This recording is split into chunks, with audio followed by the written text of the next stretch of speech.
Berbahagialah orang yang tidak berjalan menurut nasihat orang fasik. Yeah, yeah.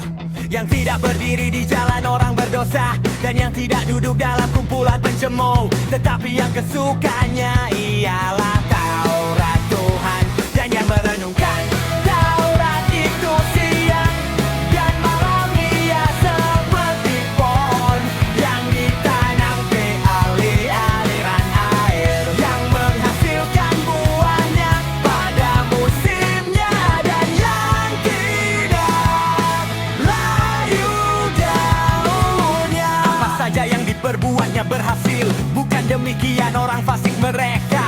Seperti sekam yang ditiupkan angin, sebab itu orang fasik tidak akan tahan dalam penghakiman begitu.